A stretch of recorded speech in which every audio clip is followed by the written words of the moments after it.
আসসালামু আলাইকুম বন্ধুরা, আমি আজকে আবার পাউরুটি বানাবো। দোকানের রুটির মতোই বানাবো। এই যে পানি দি কুসুম কুসুম গরম পানি দিয়ে দিছি, তার ভিতরে এই যে চিনি দিয়ে দিচ্ছি। আমার মাপ মতন আমি চিনি দিয়ে দিতেছি। তারপরে এই যে ইস্ট দিয়ে দিলাম, 2 চামচ দিয়ে দেব। এই দেখেন কুসুম কুসুম গরম পানি করে নেবেন। আমি এই যে ইস্ট দিয়ে দিলাম, ইস্টটা দিয়ে একটু লাইড়ি দেব। তার ভিতরে একটু খাইশুঁটা দেব, একটু লবণ দেব, দিয়ে আমি এই যে ভালো করে এটা গুলায় নেব। গুলায় নিয়ে তারপরে মনে করেন যে ভালো করে গুলায় নেব, যাতে চিনিটা আর ইস্টটা যাতে দানা দানা না থাকে।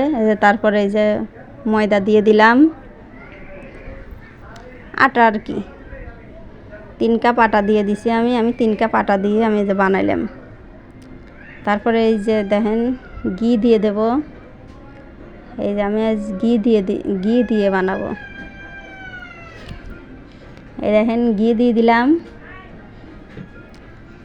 পরিমাণ মতন দিছি আর কি। আমি এই যে ঘি দিয়ে দিছি। এই দেখেন এখন আমি হাত দিয়ে ভালো করে ছেনে নেব। কুসুম কুসুম গরম পানি, এই যে কুসুম কুসুম গরম পানি দিয়ে দিলাম। কুসুম কুসুম গরম পানি দিয়ে আমি ছেনে নেব, ডোটা বানায় নেব। দেখেন কত সুন্দর হয়েছে। আপনারা এইভাবে বাসায় বানায় খায়া দেখেন, দোকানের রুটির মতোই, দোকানের রুটির থেকেও ভালো লাগবে। আমি আবার সয়াবিনের তেল দিয়ে দিলাম, একটু সয়াবিনের তেল দিয়ে একটু ধুয়ে দেব, ঘন্টাখানেকের মতন ধুয়ে দেব। 1 ঘন্টা পর আবার ডেহি থবো, 1 ঘন্টার জন্য ডেহি থবো আর কি। এই যে আবার উপরে একটু ঘি দিয়ে দিলাম, উপরে আবার একটু ঘি দিয়ে আমি এখন 1 ঘন্টার জন্য ডেহি থবো আর কি। 1 ঘন্টা পর আমি আবার ফিরে আসবো আপনার ঘরের সাথে। 1 ঘন্টার জন্য ডেহি তুলে পরে মনে করেন যে আটাটা খুব সুন্দর হয়। এই যে আমি 1 ঘন্টা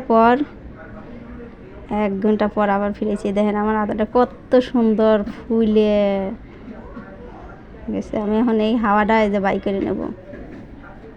দেখছেন, আপনারা এইভাবে বাসায় গ্যাসের চুলায়, মাইক্রো ওভেন না থাকলে কিছুই করার নাই, গ্যাসের চুলায় বানায় খায় দেখেন, খুব মজা লাগে। এই যে আমি এই যে প্লেটের পর করে দেবো। এই প্লেটের পর করে এই যে রুটি বানায় আবার আধা ঘন্টার জন্য ঢেকে থবো। আধা ঘন্টা পর আমি আবার এলো আপনার ঘরে দেখাবো, তারপরে চুলায় দেবো। আমি আধা ঘন্টার জন্য ঢেকে থুয়ে দেবো। দেখেন আমি সবটুকু একবারে এক জায়গাটায় বানাবো, বেশি বড় করে বানাবো, বেশি ছোট করব না। দেখে এক জায়গাটায় করে যায়, প্লেটের পর করে দিয়ে দিলাম যাতে প্লেটটা ভরে যায়। দেখেন আমি এইভাবে ছাড়ায় নিতেছি আর কি। এইভাবে প্লেটের চতুর্দিক দিয়ে আমি ছাড়ায় নিচ্ছি। ছাড়ায় নিয়ে এই যে আমি আবার আধা ঘন্টার জন্য ডেহে দিতে হবে।